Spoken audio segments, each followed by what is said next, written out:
بسم اللہ الرحمن الرحیم۔ میں شاہد رضا اظہری آج کے اس ویڈیو میں وضو کرنے کا جو صحیح طریقہ ہے حنفی طور طریقے سے میں وہ پیش کروں گا۔ ہمارا یوٹیوب چینل دینی گرافی ہے۔ آپ حضرات سے مؤدبانہ گزارش ہے کہ آپ لوگ زیادہ سے زیادہ اس ویڈیو کو شیئر اور لائک کریں، سبسکرائب کر کے آگے تک لوگوں کو پہنچائیں تاکہ اور بھی لوگ دینی باتیں سیکھ کر صحیح معنوں میں اپنا وضو اور غسل کرنے کا سلیقہ سیکھیں۔ تو سب سے پہلے ہمیں جب وضو کرنے کے لیے وضو کرنے کا ہمیں ارادہ ہو اور جب وضو کرنا ہو تو دل میں وضو کرنے کا ارادہ کر کے بسم اللہ الرحمن الرحیم کہہ کر دونوں ہاتھ گٹوں تک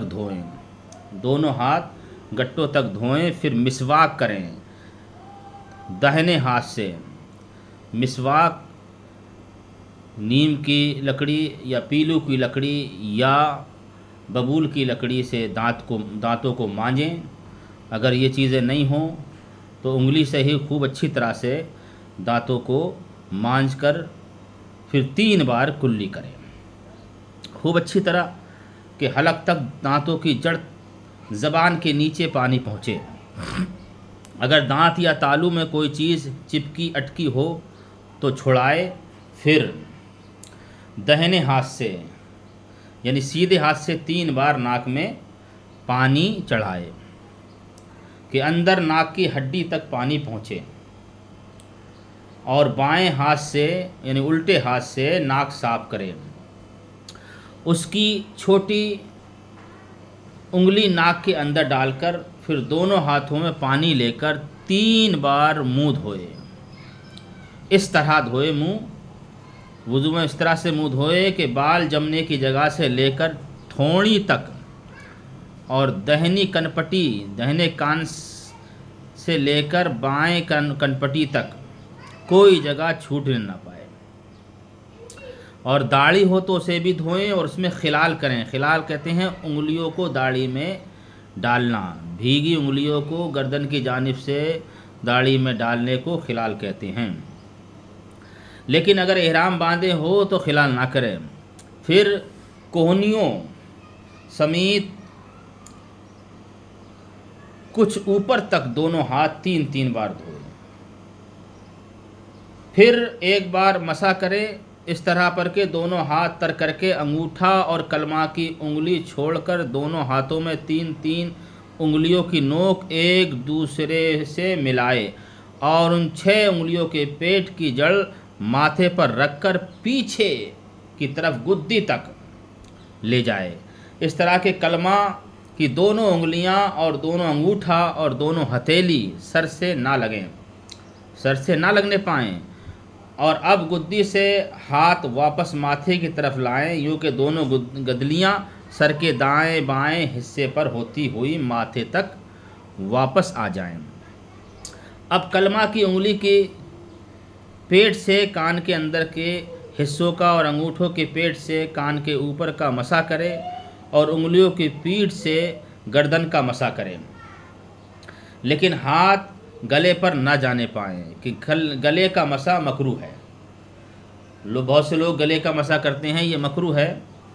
پھر دہنا پیر انگلیوں کی طرف سے ٹخنے تک دھوئے، ٹخنے سمیت کچھ اوپر تک بھی دھونے کا حکم ہے۔ پھر اسی طرح بایاں پیر دھوئے، ہاتھ اور پاؤں کی انگلیوں کا بھی خلال کریں، یعنی چھنگلیاں دونوں پیروں کی انگلیوں میں ڈالیں، ہاتھوں کی انگلیوں میں کے جگہ جو خالی رہتی ہے گائیوں میں ڈالیں اور خلال کریں۔ پھر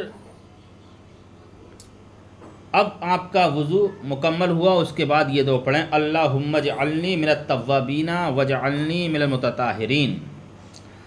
اور بچا ہوا پانی کھڑے ہو کر تھوڑا سا پی لے کہ بیماریوں کی شفا ہے، اور آسمان کی طرف منہ کر کے سبحانک اللہم وبحمدک اشہد ان لا الہ الا انت استغفرک واتوب الیک، یہ دعا پڑھیں۔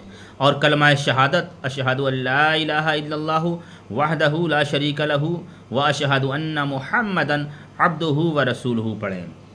اور اس کے بعد سورہ انا انزلنا، سورہ قدر یعنی انا انزلنا پڑھے، اور بہتر ہے کہ ہر عضو دھوتے وقت آپ ہاتھ دھوئیں یا پیر دھوئیں یا کلی کریں یا سر کا مسح کریں، ان سارے عضو کو دھوتے وقت بسم اللہ اور درود شریف پڑھیں صلی اللہ تعالیٰ علیہ وسلم۔ پورا درود شریف نہ پڑھ پائیں تو اتنا ضرور پڑھیں صلی اللہ تعالیٰ علیہ وسلم۔ اور کلمہ شہادت بھی پڑھیں اشہد ان لا الہ الا اللہ وحدہ لا شریک لہ۔ تو یہ کچھ باتیں وضو کی صحیح طریقہ میں نے آپ کو جو حنفی طریقہ ہے وہ بتایا ہے۔ آپ اس ویڈیو کو زیادہ سے زیادہ شیئر اور لائک کریں اور سبسکرائب کر کے آگے تک لوگوں کو پہنچائیں تاکہ ایسی جانکاری اور لوگوں کو بھی ملے اور صحیح معنوں میں لوگ وضو کر سکیں۔ اللہ اس کی جزائے خیر آپ کو سب کو عطا فرمائے گا۔ السلام علیکم ورحمۃ اللہ۔